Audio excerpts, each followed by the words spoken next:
Right, welcome to 5. I would say happy, whatever, but it ain't happy, is it? Let's be honest. United have just been smacked up 4-0 by Brentford. Could have been 5. Rio, where do we even begin on that performance? Wow. I was in the car traveling, watching in my car, and I was just like, we almost crashed the car 3 times. And I was in the passenger seat. It was unbelievable. Like, I just don't understand. I can't put it into words even. Like, I'm sitting here stuttering about it because it's like my phone was popping off. The WhatsApp groups, online, everything. Like, you're looking at it, and we are just like the butt of all jokes now. We have become an absolute laughing stock. Like I can't even banter Arsenal fans no more. Like I can't even. There's teams below that I can't even banter. I'm getting ridiculed by like Brighton fans, by like people just bowling down the street. Brentford fans are going to be added to the list now. It's like it's constant. And you watch the game today, and you look at it and you just think, wow, the players they're nowhere near worth the money that they've spent on them. They're nowhere near worth what they're probably paying them. There's zero confidence in the building. You see after the first goal when he plays out De Gea, the next time he saw numbers on the backs of shirts. They run up the pitch. Let's kick it long. Like we might as well bring in like I don't know some other managers like Big Sam or Pulis if we're gonna be like that. Like it's just you look at it and you just say, this is not Manchester United that I once knew.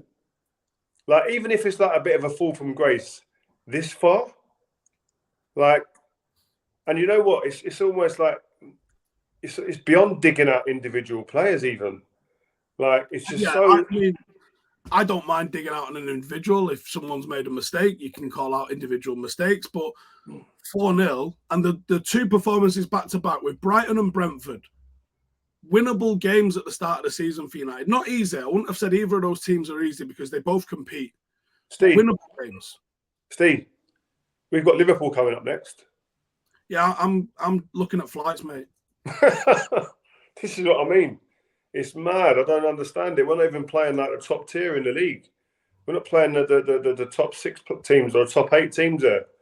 I thought this was a good set of opening fixtures for us, but the way that these 2 games have gone out, I don't know where you even begin to sort of analyse the performances. A collection of errors for the goals going in, but I'm almost tempted to say, like, I don't think this group of players is good enough, right? I think that's a fair comment.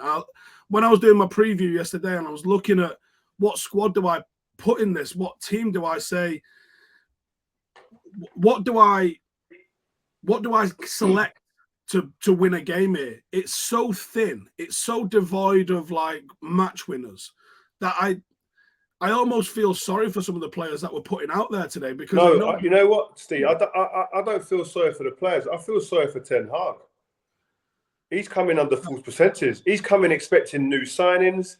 He's coming. People moaning at Cristiano Ronaldo because he's probably thinking, sitting there going, I'm expecting new signings as well. He's probably spoke to Ten Hag, who's told him, listen, we're going to be getting new recruitment, we're going to be getting players in, etc. He's probably sitting there thinking, I've been sold a dummy here. Like I didn't know I was coming into this. Confidence, I know, was going to be low. He knew that, but he thought I'd be able to rebuild that. But the players obviously are not at the standard that's required. Simple as that. And some of the players will sit there and go, "Oh, that's out of order. You can't talk." It's a fact. The results tell you that, and it's not a result over like a month or 2. This is a result over a long, sustained amount of time. So you've had an ample time to kind of lose form and build it back up again and come back and show us your true selves. And it ain't happening. It's a cold light. Huh? It's not form. It's clearly ability now. This isn't a bad run of form. This is a showcase of our actual true ability, isn't it? Yeah, and it shows you how shocking recruitment's been at this football club. The recruitment since Sir Alex Ferguson's time at the club has been absolute. It's been a joke. Like you see all the players that have come in. How many players must have come in? 45, 50 players, whatever it is, all right? Have any of them players grown in value? I would say no. Have any of those players? Maybe Bruno.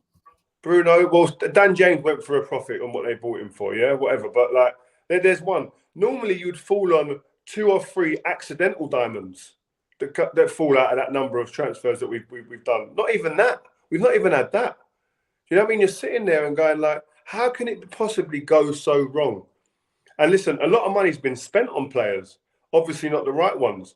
And it's got the cold light of day. It comes down to the people picking those players, and then once the players are in the building, not improving as players. It's been an absolute shambles. And listen, I'm an ex-player, so sometimes you play the diplomatic game, and you don't want to absolutely smash players or smash people involved at the football club, but you can't defend this. This is an indefensible situation right now because it's so bad. It's terrible. I mean, we're only 2 games in, but we're 2 games in on the back of what happened last season as well, by the way. Do you know what I mean? So people can't sit there and go, it's only 2 games. And it's not, I'm not even blaming the manager. It's not, I won't blame Ten Hag right now.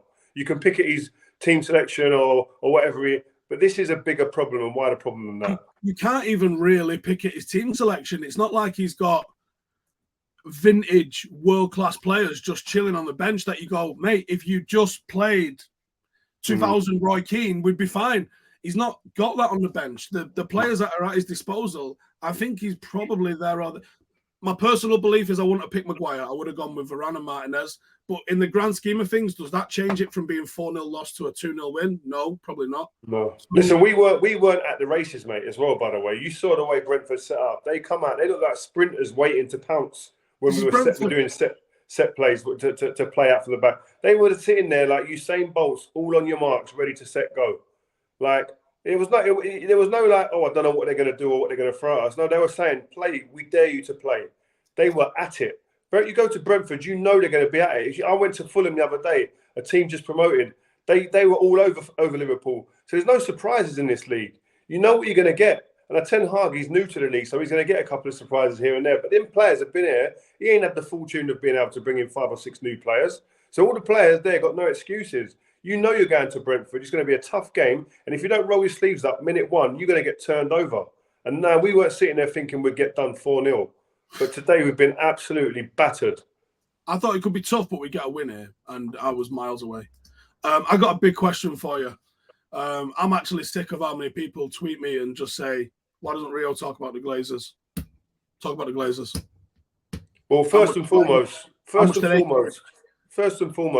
where the hell are they? Get here, get over here. Listen, when it was my time and the Glazers came and the red and the yellow and gold, the gold and green scars are out and stuff like that, yeah, they didn't have to come here then. You know why? Because we were winning. When the team's winning, you can stand away and you can admire from far. It's fine, all right?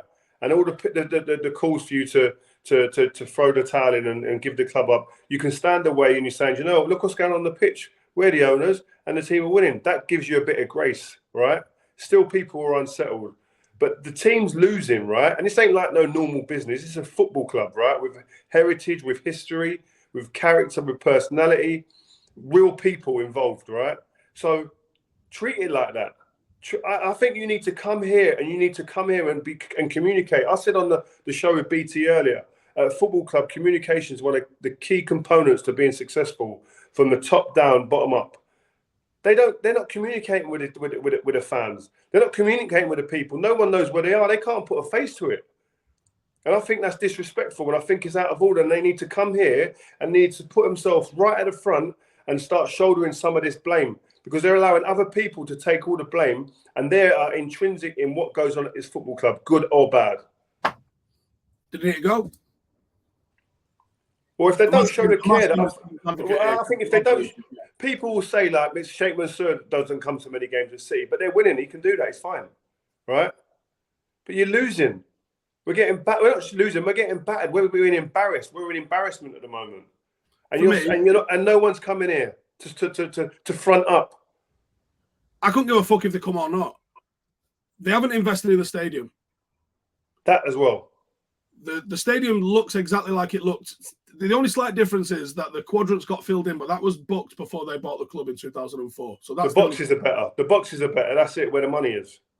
Right? They haven't invested in Carrington. You got the women playing out of porta cabins. It's a scandal. It's an absolute scandal. And if you look at the pitch, the 5 years prior to them coming, 2000 to 2005, we signed you. We signed Ruud van Nistelrooy. We signed Cristiano Ronaldo. We signed Wayne Veron. We were spending a large percentage of our income in relative terms. Then we went through a period where, slightly because of the sale for Cristiano Ronaldo, those 8 years from 2005 to 2013, Sir Alex Ferguson actually made either a profit or like a net of 19 million, something like that. It's a negligible amount for 8 years. Now, people will say the Glazers have spent $1 billion on players in the last 10 years. Now, the Glazers haven't spent that. The Glazers have allowed 1.5 billion to go out in interest payments and debt refinancing, and we still owe 500 million of the 600 million that they used to buy us 17 years ago. For me, when I look at what's happened with the club, if we had been allowed to spend and we had the desire to spend on Carrington, when was the last time you heard anything be world leading at Carrington? I bet when Fergie showed you round, I bet he said world leading, cutting edge, at pointing at stuff. Yep. You can't see that now. No. He's a cutting edge Lamborghini in the car park, right? And that's it. There's nothing inside Carrington that's cutting edges. College football teams in America that have got better facilities than Manchester United. Am I wrong? No. Where is the desire for being the best? We all kind of took the piss out of Liverpool when they got a throwing coach, but the mentality is small margins. How can we be the best? This is an area of the pitch that we can probably improve on. Let's get a guy to look after that one thing. United don't have nutritionists for the youth teams. We're not in the market for the top players. We're going out and we're waiting for 3.5 months to sign Frankie de Jong. With all due respect, he's a great player, but we're almost whoring ourselves out for this player for 3 months in the transfer window with our cap in hand, begging, please come to us. Real, we signed 3 players. One traded with Ten Hag last year. That's how he knows him and used to play for Ajax. The other one played in the Eredivisie, and the other one played for him. If we didn't have Ten Hag, would we have signed a single player this summer? What are our scouting department doing? They might be signing Rabiot. Brilliant. That's going to win us the league, isn't it? Yeah, Rabiot. That's what I mean. Even Rabiot's got his reputation isn't fantastic. But is he really going to change the fortunes of our football club? Is it like one signing ain't going to do that anyway, right? But this is why I think that Ten Hag sitting there going, this has been a shambles to me. This has been a complete shambles to me because I came in here expecting to really, really revamp this first team with about 5 or 6 players that I believe could actually change our fortunes or give us a better opportunity of being a better team. And he's struggling to get over the line. And his main target ain't even got nowhere near it. They've walked around behind him, begging him, please turn around and notice us. Please turn around and notice us. And he's looking around and saying, no, not for me. And we're still there. Please give us one chance. Like, it doesn't. How are we putting ourselves in that? How are we allowing ourselves to be put in a position like that? Do you think Klopp or Pep or Sir Alex or Josie would be following around a player like this? We wouldn't be doing that.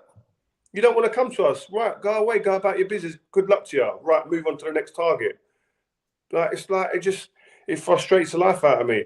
And the Glazers need to take some responsibility and then come out and speak, because a lot of ex-players don't speak and don't get involved out of respect for the football club first and foremost, right? And they don't want to get involved and they don't want to talk about that stuff. Some aren't knowledgeable enough. Some don't understand it enough. But I just think it's about time that people just spoke how they felt and spoke their mind. They have a responsibility. Out of respect for what Sir Alex spent his life building, out of respect for what Sir Matt almost gave his life building. Yeah. I think ex-players have to come out and talk and say this ownership is absolutely 100% wholly inadequate in how it runs this football club. They tried to take us into that poison that is the European Super League with crooks like Barcelona, where they're trying to just completely sew the game up for themselves on a pure monetary basis, then eliminate all the honest competition. And the literal thing that Sir Matt led the team into in the 50s with the advent of the European Cup and the Champions League, it was about being and playing against the best in Europe to see where you truly was. The European Super League is counter everything that's about that. And this board and these owners tried to put us in that. I know, and look, I've almost got away with that scot-free without any real anything sticking, to be honest with you. But the thing is, right, the reason why is because football is the people's game, yeah? And people from all different cultures and all different backgrounds love this game regardless. So it's almost like they've got away scot-free on that because the people's love of the game. It's like people saying, there's loads of fans disgruntled, but they still paid their ticket price to come into that stadium and play. And these people know that. So it's almost like, do we do what we want? Because we know the love of the game will always override any negativity that comes our way. And that's the way it's been. And the fans are so loyal to a point where anything goes and will still be there. And that's an issue. But listen, I've been a person that said over the time, football's now a business. And it is. But football is also the life of many people that come and watch these games. It's their heart and soul goes into this. They work every hour God sends to be able to get to a game and go and follow their team around the world, around the country. And they get there by hook or by crook. And that's where the Glazers need to look at that and go, we can't just keep treating this as just a pure business. There has to be some sort of emotion attached to this now. And you need to show that emotion and show people that you can and change the way that you do things. Or simply give it to someone who will. Because I just think I don't think it's fair on the people that give their heart and their life and their soul to this place. Rio, you got a handful of businesses, I think it's safe to say, isn't it? Yeah. Let's use Rosso as an example, right? Is it successful? Yeah. Do you try and buy cheap beans and make it like the cheapest food and get it out as quick as you can, or do you buy quality ingredients and put on a good service and have good staff and try and trade on having a good reputation that delivers quality? Exactly. If Manchester United are successful, the Glazers are more successful. I think if Manchester United was doing what we were doing 15 years ago, where we were competing for the top honours and back-to-back European Cup finals, I think you have a queue of sponsors round the block, and I think you have your pick of young talent coming through, and I think you can do crazy commercial deals that we could only dream of doing at the moment because the interest is there. Sport is about the journey, but it is also about the winning and the success. Everyone loves a winner story. The documentaries you could do, the content you can create, the sponsorships that you could develop on the back of being a winning team would triple the value of this club for them. The content that you can create and the money that you can bring in would be 10 times easier with having a successful team on the pitch. Like they talk about interaction. Watch the 21st title, that trophy of whoever the captain is lifting that title. Watch how many times that gets retweeted. If you want. But you know what? The example of that is Chelsea and Man City. Those two teams were nowhere to be seen when it comes to handing out trophies 10, 15 years ago. Now they're at the front of the queue. The last 10 or 15 years. The last 20 years between them. The last 20 years. But what I'm saying is look at the revenue that goes through those football clubs now. Look at the success. Look at the adulation. Look what comes of it. They're not at the size of Man United, but they have not had a history of winning like Man United. But they're on a journey now that they're in a different stratosphere to where they were. And that's down to on-pitch success. And I agree with what you're saying there. I think the only time that I could be confidently declare that United are going to be another force in world football is under a different ownership. I don't believe these lot have got the desire. The stomach, the desire to invest. And I think if they say, look, 700 million, we can give you a team that competes and takes the fight to everyone on every front in Europe, or 100 million and we'll battle it out for fourth. They go, cool, there's 100 million. Hope you get fourth. But at the same time, the people that they employed as part of the recruitment over this period of time haven't been good enough. It hasn't been good enough. The proof is in the pudding on the pitch. So if they was to give them 50 million or 700 million, if we go by what we've seen in the last few years, it's going to be a failure anyway. Yeah, because we're not recruiting the right stuff. Yeah, exactly. People will say we spent $1 billion. What's the Di Maria, Pogba, Lukaku? These people are not on the football pitch for Manchester United right now. And there's 250, a quarter of what we spent are just on those three players. Yes, we've spent bad. I think we overspent on Harry. We clearly overspent on Aaron Wan-Bissaka. We probably could have had some smarter deals, and maybe that's what they were hoping the likes of Malacia and Ericsson have been. But the recruitment has not been in one consistent direction looking for something. Pep's done miracles, right? And I know I take the piss saying he's done miracles on a shoestring. But he was able to bring in John Stones for 50 million when everyone's head fell off with that, and then bring in Laporte, and then bring in Diaz. It's a big privilege for him to be able to bring those players in, have one of them maybe not work while he still had Vincent Kompany at the club, and then start mixing things around and rejigging that. We've bought Harry Maguire. It ain't worked. We still got Harry Maguire. Yeah, but I agree with that. But again, their recruitment's on a different level to ours. So is Liverpool. They don't get that many wrong. These boys. Do you know Not what I mean? anymore. City did early doors when they first got money, but I think their hit rate's pretty good lately. Yeah, but they've learned. They learned from mistakes. Like, it didn't take them as long as it's taken us to learn from their mistakes. You know what I mean? Yeah, I mean, we're 10 years deep. But again, there's the desire with that football club. Like you know what? Sorry, Steve. If it's going wrong, I ain't being funny. If it's your company, it's all hands on deck. You're there. You're over there and you're going, what is going on? And I want answers, and I'm going to front up myself. I'm going to be at the front of that door. If anyone's got any questions, I am there. I'm going to go through it with a fine tooth comb. Where are these people, man? Where are they? Like, I don't understand how you can see your business struggling so badly, yeah, but still you don't come and you don't see. And you don't stay here for a sustained amount of time until actually things start to improve and you go, you know what, actually, now I'm all right to leave here. I don't know many big businesses, the real big owners of these big businesses, that like their business is on its knees struggling, that they take a hiatus and they go, you know, I'm just going to chill still from a distance. I ain't going to get involved. I'm not going to get my hands dirty. I don't know no businesses that do that. I know owners, billionaire people that still have the desire and the heart and the attention to detail and the willingness to go in there and roll their sleeves up with everybody on the ground and go, I'm going to get involved with this. I'm going to make sure this is a success. We're going to get back to the heights and what we used to.